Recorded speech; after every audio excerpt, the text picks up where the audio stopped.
Let's see how we find out the settlement of a pile group.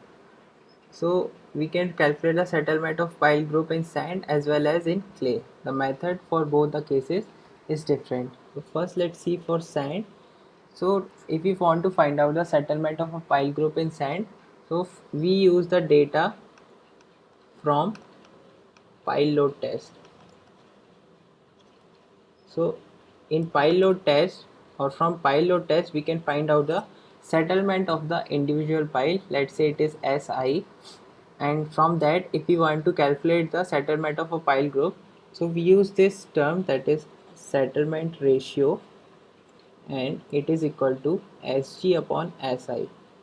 Sg upon Si is the settlement ratio and it is given as 4b plus 2.7 divided by b plus 3.6 to the whole square. So in this term we know the settlement of an individual pile, that is Si. Here b is the width of pile group. So rest of the things are known. So using that we can find out Sg, that is settlement of pile group, and this b here it is taken in meters. So using this formula we can calculate the settlement of pile group in case of sand. But in case of clay we cannot use the data from pile load test because it is a short term test, and in case of clay the settlement takes a long time, or we can say it is a time dependent settlement that we call as consolidation. So in case of clay we use the equivalent raft approach. So in this approach what we assume that there is one raft at some level in the pile and the stresses spreads out at some slope, and this slope is taken as one horizontal to two vertical. And if now from here if it is the h is the total depth of clay, so we find out the settlement at a depth of h by 2, and using this method we calculate our settlement or the required settlement in case of clay.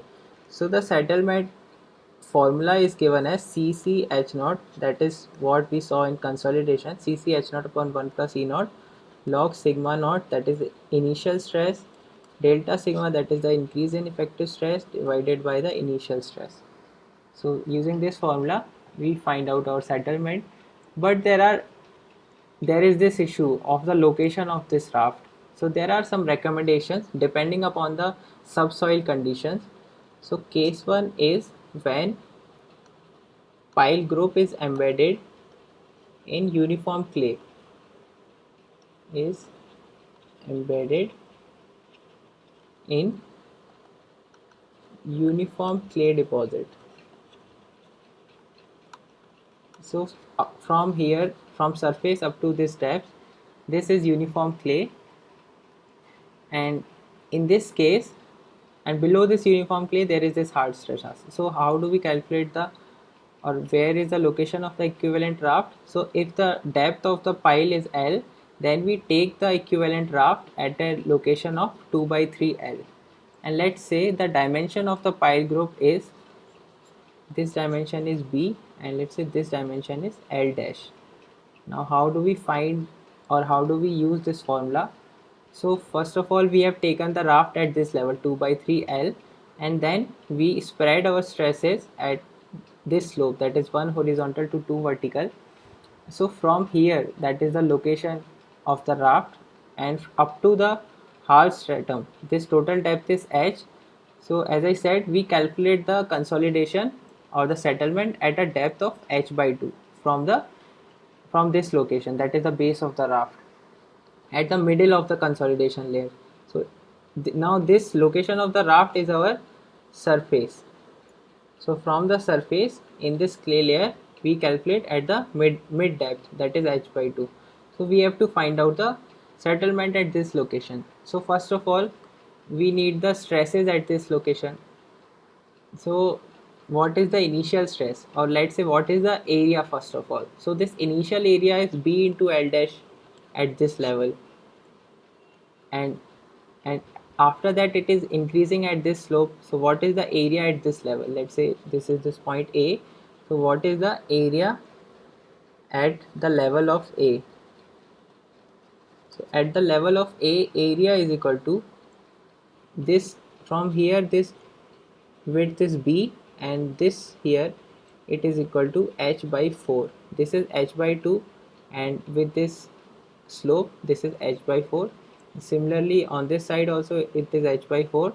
So this total is B plus h by 4 plus h by 4, that is B plus h by 2. And similarly in the perpendicular direction, that is in the L dash direction, in this direction from here it will be equal to L plus h by 2, or L dash, this I have taken as L dash, so L dash plus h by 2. This is the area, and the depth up to this point is 2 by 3 L. So 2 by 3 L is the depth from here, plus h by 2. So what is the initial stress here?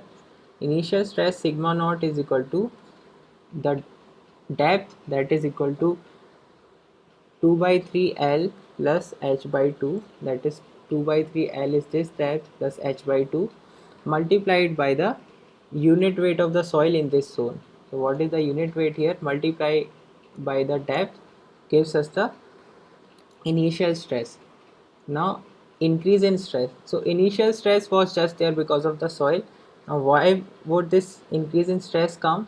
It will come because we are placing this load P here. So this increase in stress is given as load divided by area. So P is the load, and area over which we are calculating the increase in stress is this area, B plus h by 2 multiplied by L dash plus h by 2. So we know sigma naught, we know delta sigma. This is delta sigma. So we know these two terms. These data will be given. H naught will be this total depth, this depth. So using this formula, we can find out the settlement in case of a pile group in case of clay.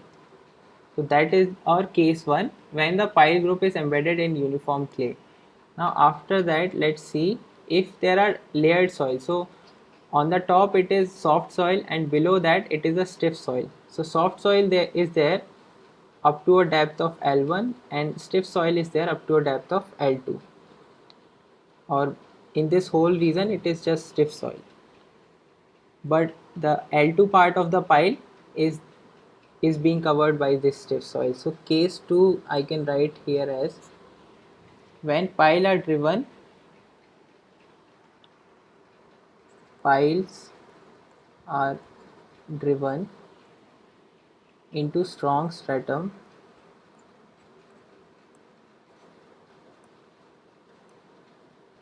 through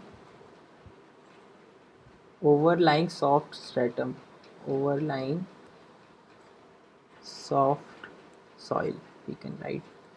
So in this case, where do we choose the raft? So in this case, if this stiff soil, so this L2 part of the pile is there in stiff soil, so the location of the raft would be at 2 by 3 L2, and from here we will spread this stress at 1 horizontal to 2 vertical, and using this again how we did in this case, using this similar approach we can calculate the settlement of the pile group.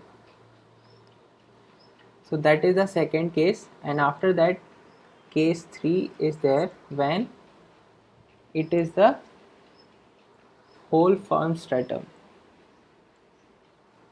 or completely if I want to write, it is given as board piles or end bearing piles resting on firm stratum.